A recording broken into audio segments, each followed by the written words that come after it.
Hi అండి, అందరు ఎలా ఉన్నారు? బాగున్నారా? నేను మీ Varalakshmi. Welcome back to my channel.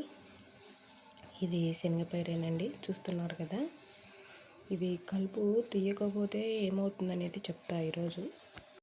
కలుపు తీయకపోతే చెట్లు అనేది పెద్దగా పెరగవండి. అది చెట్టు మొదల్లోంచి అడ్డం వచ్చి అది అక్కడే ఉండిపోతుంది. అది కాక నెక్స్ట్ ఇయర్కి ఇప్పుడు ఆ కలుపు చెట్టు అనేది పెరిగి గింజలు పడి విత్తనాలు పడి సేనంతా కలుపు చెట్లు ఎక్కువ అవుతాయి. ఎన్ని సేద్యాలు చేసినా కానీ చచ్చిపోవు.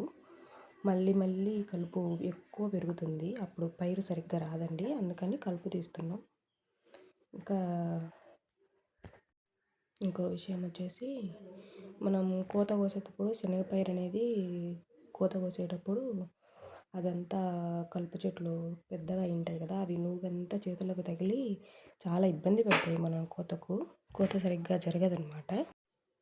అలాగే మనం కోసుకోకుండా మిషన్కి వేసినా కూడా అవి అడ్డుపడతాయండి. పచ్చగా ఆ చెట్ల పసురంతా శనగల మీద పడి ఆ గింజలన్నీ శనగలలో పడి మళ్ళీ నెక్స్ట్ ఇయర్ కలుపు ఎక్కువ ఆస్కారం ఉంటుంది. అందుకనే కలుపు తీసేయాలి. కలుపు తీస్తే చెట్టు మొక్క బాగా పెరుగుతుంది, మనకు బాగా పైరు దండిగా వస్తుంది. Please subscribe to my channel. Share చేయండి, లైక్ చేయండి, కమెంట్ చేయండి. ఏమన్నా డౌట్స్ ఉంటే అడగండి. బాయ్ అండి.